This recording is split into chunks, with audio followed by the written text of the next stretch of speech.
बिस्मिल्लाहिर्रहमानिर्रहीम अस्सलामु अलैकुम वरहमतुल्लाहि वबरकातुह।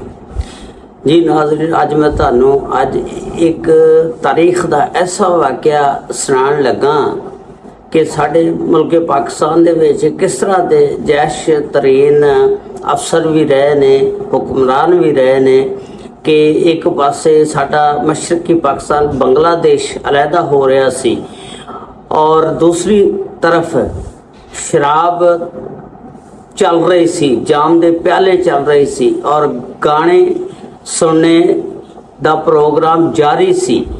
ते वो सारी तफसीलात अज इस वीडियो दे विच मैं तुहानू दसांगा।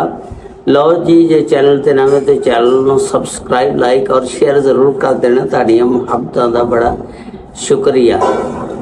ये जनरल यहिया खान साहब सी, ये जिहड़ा तुसीं गाना सुनिया, इस गाने नू सुनने की उन्होंने फरमाइश की थी।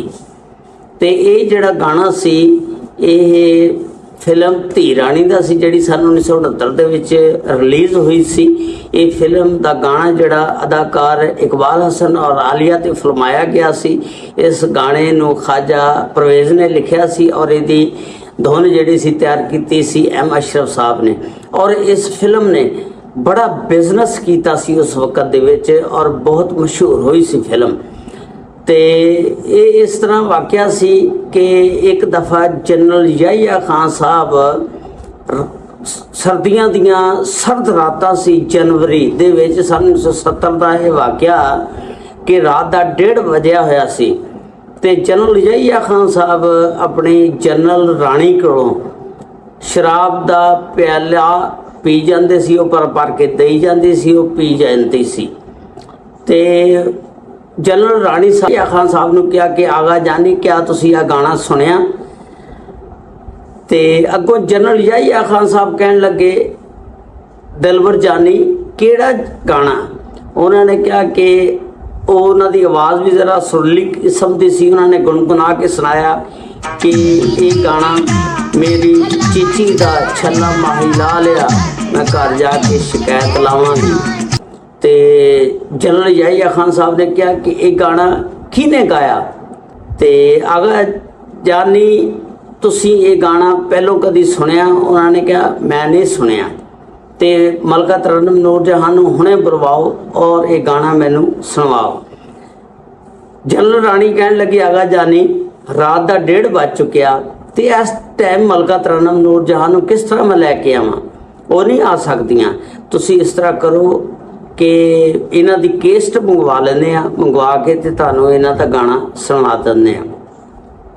तुहानूं पता है जनरल दा आर्डर ते लोहे दा गार्डर, तो वो फटाफट उस टाइम मिलिट्री सैकटरी तक भी पैगाम पहुँचा दिता गया और फिर सारे अफसरां ने बालां नूं भी कि जनरल यहिया खान साहब इस गाने नूं सुनना चाहते हैं, इनू हाज़र किया जाए। हुण रात का 1:30 बजे सी जिस वेले पैगाम पहुँचा फौज के कोल, रात के 2 बजे सी।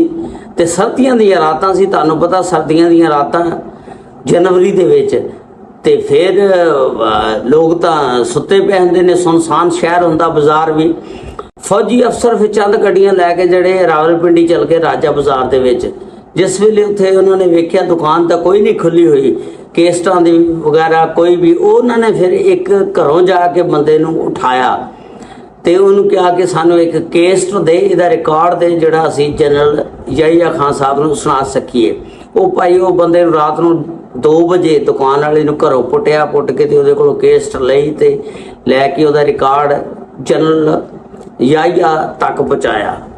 ते जिस वेले जनरल यहिया खान साहब दे रूम दे विच फिर यह गाना सुनाया गया, सुनिया गया, ते जनरल यहिया खान साहब अपनी दिलबर जानी राणी कोलों जाम ते जाम पी जा रहे ने, ते मस्त होई जा रहे ने, गाना सुनी जा रहे ने।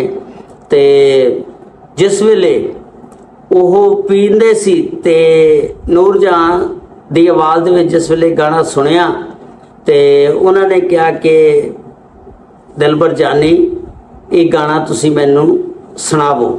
तो मोटो कहते होंगे सी जनरल राणी नूं, जनरल यहिया खान साहब। उन्हें कहा, मोटो ये गाना मैनू तू सुना, ते नाल जिवें आलिया ने रक्स किया ते उस तरह करके दिखा। ते फिर जनरल राणी ने फिर ਇਹ ਗਾਣਾ ਵੀ ਗਾਇਆ ਤੇ ਫਿਰ ਉਹਨੂੰ ਜਿਵੇਂ ਦਾ ਰਕਸ ਡਾਂਸ ਆਉਂਦਾ ਸੀ ਕਰਕੇ ਦਿਖਾਇਆ। ਜਿਸ ਉਸ ਵੇਲੇ ਫਿਰ ਰਾਤ ਦੇ ਨਾ 3 ਵੱਜ ਚੁੱਕੇ ਸੀ ਤੇ ਇਹ ਥੱਕ ਗਿਆ ਸੀ ਜਨਰਲ ਯਹੀਆ ਖਾਨ। ਤੇ ਫਿਰ ਉਹ ਕਹਿਣ ਲੱਗਾ, ਮੋਟੋ ਤੁਸੀਂ ਕਦੋਂ ਇਹਨੂੰ ਨੂਰਜਹਾਨ ਮੇਰੇ ਕੋਲ ਲੈ ਕੇ ਆ ਰਹੀਆਂ ਤੇ ਮੈਨੂੰ ਇਹ ਗਾਣਾ ਸੁਣਾਉਣਾ।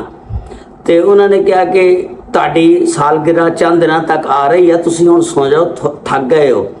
ਤੇ ਮੈਂ ਜਲਦੀ ਤੁਹਾਡੀ ਸਾਲਗਿਰਾ ਤੇ ਇਹ ਬਰਥਡੇ ਜਿਹੜਾ ਆ ਰਿਹਾ ਉੱਤੇ ਮਲਕਾ ਤਰਨਮ ਨੂਰਜਹਾਨ ਨੂੰ ਬੁਲਵਾਵਾਂਗੀ ਤੇ ਤੁਹਾਨੂੰ ਇਹ ਗਾਣਾ ਫਿਰ ਸੁਣਵਾਵਾਂਗੀ।